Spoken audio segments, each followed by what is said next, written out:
This is A New Angle, a show about cool people doing awesome things in and around Montana. I'm your host, Justin Angle. This show is supported by First Security Bank, Blackfoot Communications, and the University of Montana College of Business. Hey folks, welcome back, and thanks for tuning in. Today I speak with Marty Mornhinweg, University of Montana Hall of Fame quarterback and longtime coach in the National Football League. Playing quarterback at a really high level is sort of artistic, and because everybody does it just a little bit differently.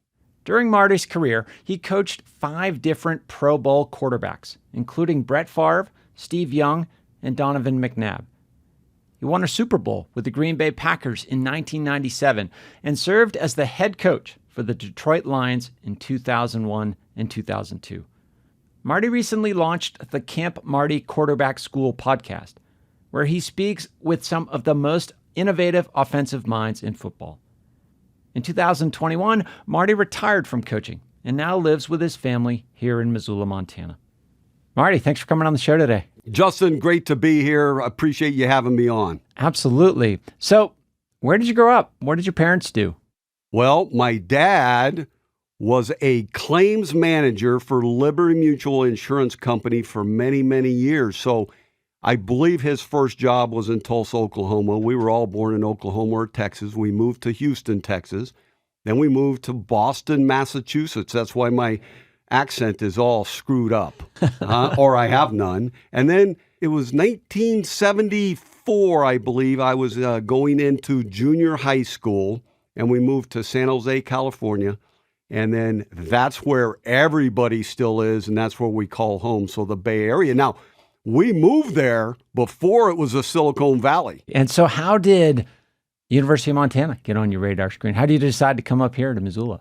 I'll tell you, it's a heck of a story, but basically I played on a great team with great coaches. We turned the program around, won 20-some-odd straight, was being recruited by everybody, USC, UCLA, Stanford, Notre Dame. They were all on the sidelines. Well, I'm 5'10". And then all of a sudden, it got to be about 2/3 of the way through the recruiting season, and the calls kind of stopped. And so I was waiting on people. I was waiting on Stanford, Oklahoma State, Washington, all these. There were 6 or 8 that I was sort of waiting on, and then another wave came. Nevada, Reno, Stephen F. Austin. Stephen F. Austin offered me. Santa Clara offered me. Cal Poly. So slightly lower tier school, but still coming after you. Right. And the service teams. Right. Yep. Came in. And so Montana called one time. I was working at the gas station, called my high school coach. I said, I'm kind of tired, worn out. I have no visits left anyway. I believe back then it was 6. I'd already taken 6. I turned down Cal. They called early and wanted me to play safety. And there was 2 or 3 teams. And I should have handled that differently. But the head coach, the new head coach for the University of Montana Grizz, called and said, hey, I know you're waiting on all of these people. I've talked to all of them. I've coached a 5'10" quarterback before. I'm not sure he had, but he told me that. But then he said, go where you're wanted rather than where you want to go, and things tend to work out. I hung the phone up. I said, Dad, let's get a map out and see where this place is. My first time seeing Missoula, Montana was flying in the night before training camp started because I had no visits left. My dad made a really good living, but we had 4 kids, my mom and dad, and living in a very, very expensive place. We didn't have the extra money, let's say that. We had everything we needed.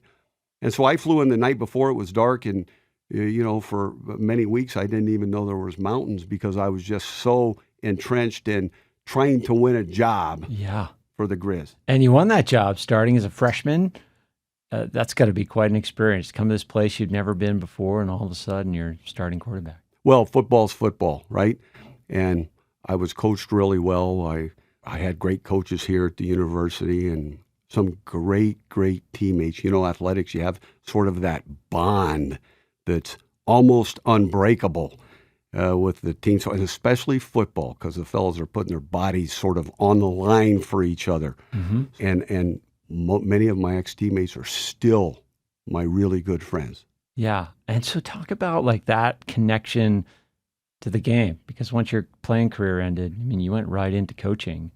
I mean, when you played briefly in the Arena League, weren't you coaching at that point too? Right. I was a graduate assistant, and really the first time I went into the 49ers camp as a camp arm, and I threw drills and so forth. And then when 7-on-7 and team started, I was pretty much done. And then post-practice, 100 balls to John Frank, the tight end, or Dwight Clark was coming off of a little scope on his knee, extra there.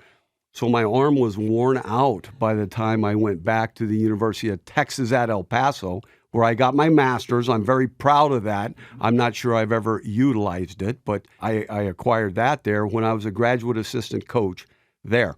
And so I was desperately still trying to play. Okay. And then the next year I went to the Arena League, and I went, what a great league this is going to be. It's a great, like a summer job. I'm coaching. I can play in the Arena League, and boom, I tore my ACL, and that was the end of my playing days. But what a great experience. I tell the fellows that I've coached, though, you will never beat my percentage in pro ball because I'm 3 for 4. It's a good lifetime average. Yeah. But it was so brief that it's a little misleading, but I don't tell them quite the whole story. I mean, so many chapters in your coaching career, so many years, in the NFL on the offensive side. I mean, there's a lot of things to talk about, but I'm curious about how you made decisions as to what was the right next job. I mean, because you've worked with a variety of super successful head coaches, variety of franchises. How are you navigating career choices to try to get to where you wanted to go? I really didn't. Okay. In the coaching business, the football coaching business, my mentality was bust your butt at what you're doing right now, become the very best at what you're doing right now. I coached every level, high school, small college, major college, NFL, and then good things happen. If you just bust your butt, become the very best at what you're doing, it doesn't matter what your responsibilities are, become the very best. And good things tend to happen, and that's what happened. Yeah. Talk about, your approach to that, becoming the very best you could, and how you got recognized for doing that. Well, I got recognized because I was fortunate enough to coach some great, great players. Yeah. A couple first ballot Hall of Famers right off the bat in Brett Farve and Steve Young. And how different are they both on the field and off? I'm sure, yeah. And so what a great experience that was, and they're both very good friends to this day still, and that bond we were talking about. Having been a quarterback yourself, was that like a natural fit for your coaching, is to work with quarterbacks and kind of that one-on-one mentorship role? Well, that's a good point. I always perceive myself, visualize myself as a quarterback, skill position type of coach, coordinating type of coach. However, by the time I think I was 29 years old, I had coached every position on offense. I had coached the line for 2 years at Missouri. I've coached the tight ends at Missouri. I coached the quarterbacks, the running backs, the receivers.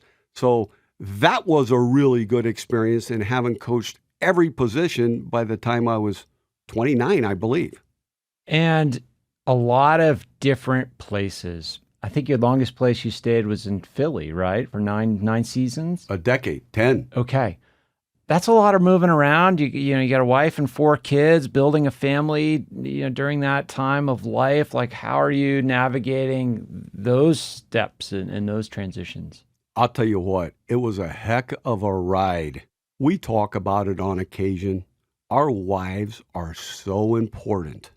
And we discuss, I moved around a lot when I was young. My wife, her dad was in hotel management. So he moved around. They moved around quite a little bit when she was young. So that might have built us just a little bit for the coaching career in the NFL, where we did move around quite a little bit, and we loved every place we lived.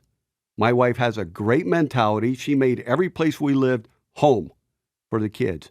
And look, when the kids started growing up, There's pluses and minuses to moving around, but there's some great pluses, like they need to meet new friends when we move. And that's a pretty good social skill to have. Absolutely. And I think they all have it.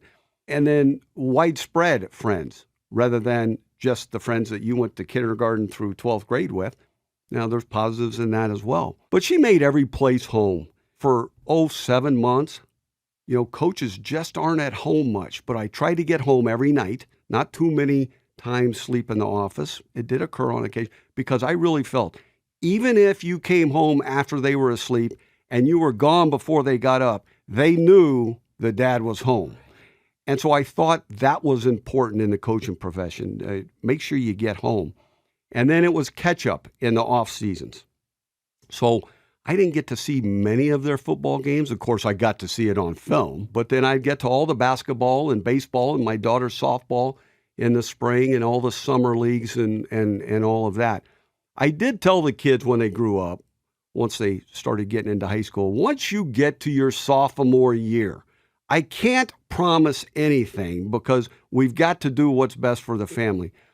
But I will try. I'll do everything I can to get you through the same high school because I think that sophomore to senior year was sort of important. And so we were in Philadelphia, and what a heck of a run. So we were good enough for me to be able to do that. Right. And then I wanted to do that because back to back to back, the kids were going through high school. And only my youngest didn't graduate in Philadelphia, but I would think if you asked him, he would still say he's from Philadelphia. From Philadelphia. He graduated at a high school outside of Baltimore when we were with the Ravens. So not too far. I'll tell you what, I miss those times because you have to run and gun with the kids and keep up with it. And I know I talked to my wife just the other day, and she said she misses those times just a little bit. She couldn't tell you what she did, but she was busy from the time she woke up to the time she went to bed.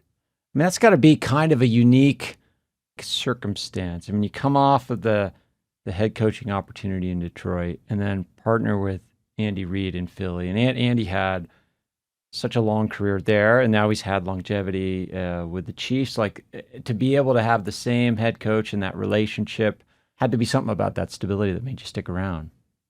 Yeah, well, and part of it was we were doing really well. Right. Team was really good. Yeah, and my kids were going through high school, so I was able to stay and then chose to stay. And then Andy and I, there was many, many big influences in my life, and my high school quarterback coach, Mike Holmgren, who ended up being a great, one of the very best NFL head coaches. He sort of grabbed me when I was 14 and taught me how to play. And then Andy grabbed me. We hired him at the University of Texas, El Paso as the line coach. And he kind of grabbed me back when I was very young, still trying to play, we talked about, and sort of taught me how to coach. And so our styles are very similar. I believe, have coached 4 different places together and probably up near 20 years together. So we're very, very good friends. Our wives are very good friends. So what a big influence Andy has had on me. Indeed.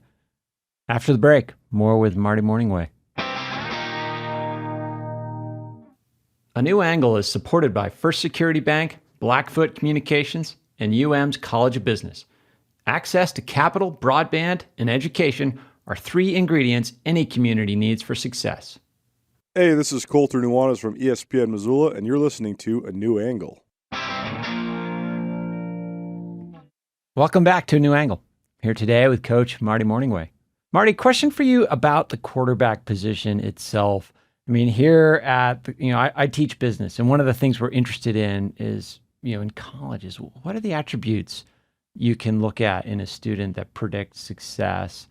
I read this really interesting Malcolm Gladwell piece years ago about the quarterback position, and he essentially argued that, according to the statistics, like very few metrics have any utility in predicting quarterback success. Yet, working with so many incredibly successful quarterbacks, you have to have a sense, I would imagine, of the attributes that maybe unite the class of folks that are successful in that job. Like, what do you think makes for a successful quarterback? Well, first of all, there's not many great ones.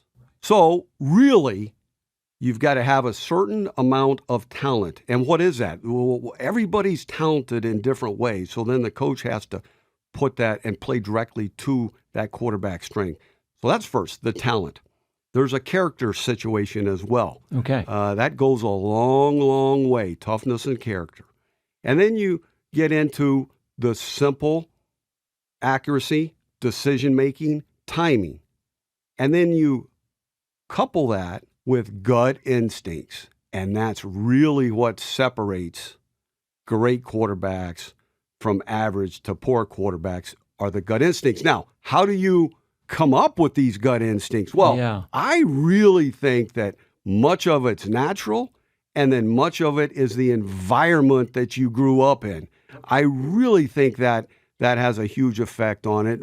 I did a study one time, this was many, many years ago, it may have changed, but up near 2/3 of all quarterbacks in the NFL, now that includes the second team fella and the third team player, their dads were either ex-pro players, high school coaches. Why? Because the youngster grew up going to practice with his dad and in the gym with his dad and around really good players that were older than them.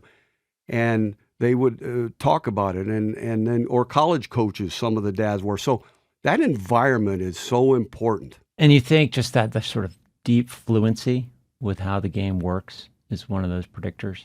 Well, you're getting into the artistic type of thought process, and I know that playing quarterback at a really high level is sort of artistic. Sure. And because everybody does it just a little bit differently. So as a coach, you have to factor this in and allow them to have some creativity as long as it stays highly productive. Mm-hmm. So let's press on a couple of those attributes you mentioned. You mentioned the gut instinct, which was sort of talked about there, but the character. What are the character attributes? Because that's, people on the outside and in the media say all sorts of things about character and athletes and whatever. But on the inside, there's got to be a different sort of set of things that you think about. Well, the quarterback position, I suppose you could debate it, but I know this, that position is the most important position in all of sports. And in saying that quarterback position is sort of the leadership part of your team. In many cases, he's the face of the whole organization for many, many years. So that ethics, the character, it just goes a long way with all players, but especially the quarterback spot. Now, I'll tell you, I've coached in the NFL a long, long time. 99% of the fellows that play in the NFL are great people, great community members, great husbands, great fathers, great people. They help other people. We don't read much about that, but that really occurs with most of the fellows in the NFL. During my time in Philly, Donovan McNabb sort of seemed like that kind of guy. I met him at a few events around town. The Steve Youngs, the Jeff Garcias. And then you got others, Brett Farve, probably just by virtue of being in the spotlight for so long. You got people throwing character accusations at him. But a guy like Michael Vick had his ups and downs with, I guess some of the associations he made. And you worked with him. I don't know if it was during that time, but talk about your experience with Michael Vick. He must have had some of those character attributes, but... Well, Mike Vick and I are very close. In fact, he was on my podcast. He was the first guest on the CampMartyPodcast.com. Mike Vick, I've got a lot of respect for because he started sort of at the bottom. Mm-hmm. And he made it to the top, the very top of what he was trying to do with the Atlanta Falcons. And then a crash and burn that few people have ever been through. I mean, it was ugly. 18 months in prison. And I got him right then out of the can. Yeah. And then he goes from the bottom again, right back to the top very quickly and has since become a great father. He's a great dad, a husband, a good friend of mine. I know that there's a select few people out there that will never sort of forgive him for what he did. But what about these second and third chances? I know many people would not be where they're at if there weren't second and third chances. And he took advantage of them and went back to the top. Now he's in the TV and he's done very well and he does many things for others. I really think that he has saved more dogs than he harmed, and he did it was horrible. Mm-hmm. And now I think he's helped kids, and I think he's really saved dogs' lives to some extent. So is it a makeup? I don't know. We can get deep into that, but I know this. He has helped kids. He's helped his community. He's helped even the whole country as far as the dog fighting situation. Yeah, I would have to say that quality of resiliency, you have to have it as an athlete. And I would think, they say it about pitchers, right? You have to have a short memory. I would assume quarterbacks have to have a pretty short memory too. Well, all players do, and sometimes it depends on where you play. When we were in Philadelphia, coaches, players, can they hold up to the media scrutiny? And I've seen it chew up coaches and players. So in a place like Philadelphia, New York, where the media is large and they're vicious, you almost have to have that mentality of, we don't care what anybody says or thinks outside of our building. And inside of our building, we care very deeply about what people think and say. And then you get that bond, like it's you against the whole world, and you can go far as long as you have that mentality. I got to ask you about some of the challenges facing the game. You've been out of coaching a little bit here, have maybe had some time to reflect. Thinking about concussion in particular, you've worked with so many quarterbacks. That's an at-risk position, a targeted position. The issue has maybe died down in the media a little bit over the last year or so, but it is a challenge to the game in many ways. How do you think about the issue of concussions and other kind of catastrophic injuries that players sustain? Well, first, the health is number one. It's just that simple, and the doctors have to be in charge of that, period, when something happens on a field. And I think the game of football has made such great advances in the medical deal. Most of it is very, very good, like the concussion. We are on top of that now. The NFL is on top of that. And then you go through this concussion protocol if you happen to have received a concussion. And so very, very safe that way. Okay. Much more than it was back in the day where you had a little concussion, a little dizzy, and you needed to get back in there even though you weren't thinking properly. So that part, I know this has been outstanding in the past, let's say, 20 years. So I want to make sure, Marty, we get to talk about your new project. You mentioned it before, the Camp Marty podcast. Camp Marty Quarterback School, I think, is the full title of the show. Tell us about this endeavor. You've had on Mike Vick, as you mentioned. You've had on Steve Young. Tell us about it. Here's what happened. I had a thought where if I did a podcast, it would be 2 or 3 things in a story. And within those 2 or 3 things, I may talk about an individual specific player or an individual specific quarterback or position or anything offense, defense, special teams.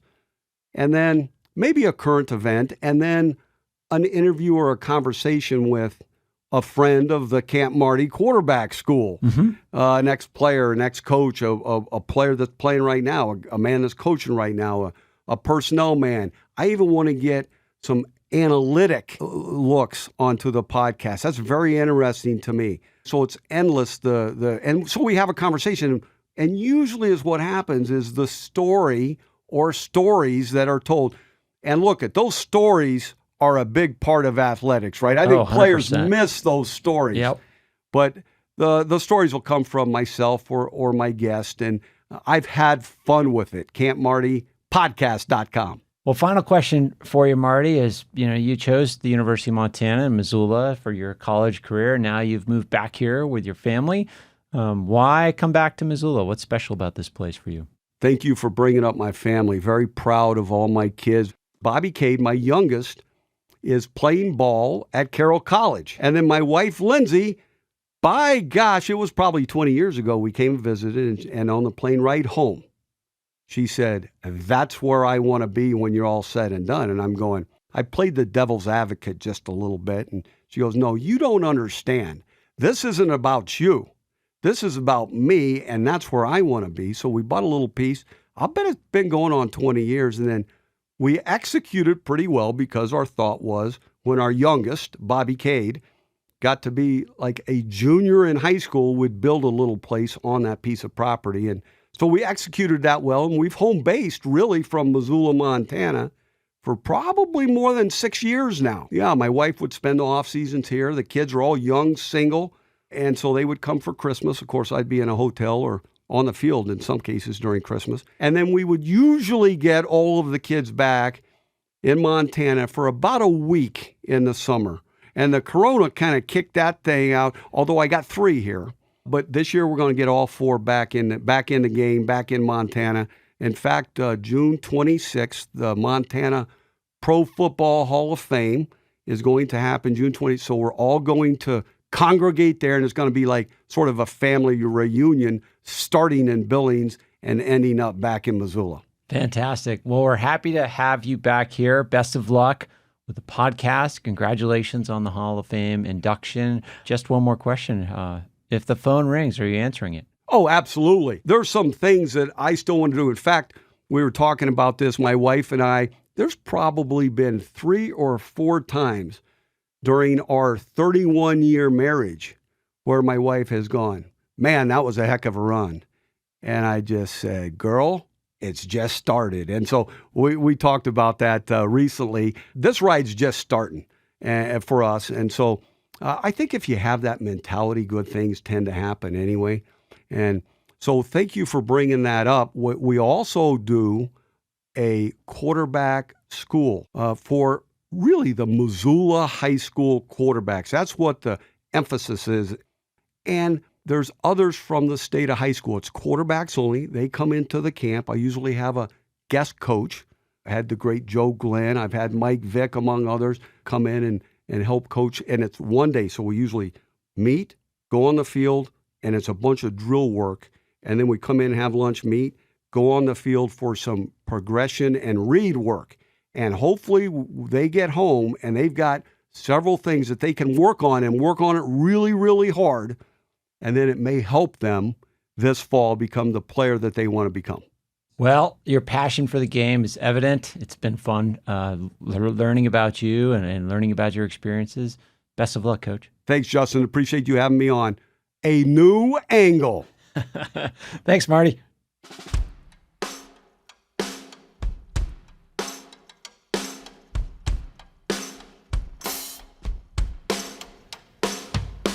Thanks for listening to A New Angle. We really appreciate it. And we're coming to you from Studio 49, a generous gift from University of Montana alums Michelle and Lauren Hansen. A New Angle is presented by First Security Bank, Blackfoot Communications, and the University of Montana College of Business. With additional support from Consolidated Electrical Distributors, Drum Coffee, and Montana Public Radio. AJ Williams is our producer. BTO, Jeff Ament, and John Wicks made our music. Editing by Nick Mott, and Jeff Meese is our master of all things sound. Thanks a lot, and see you next time.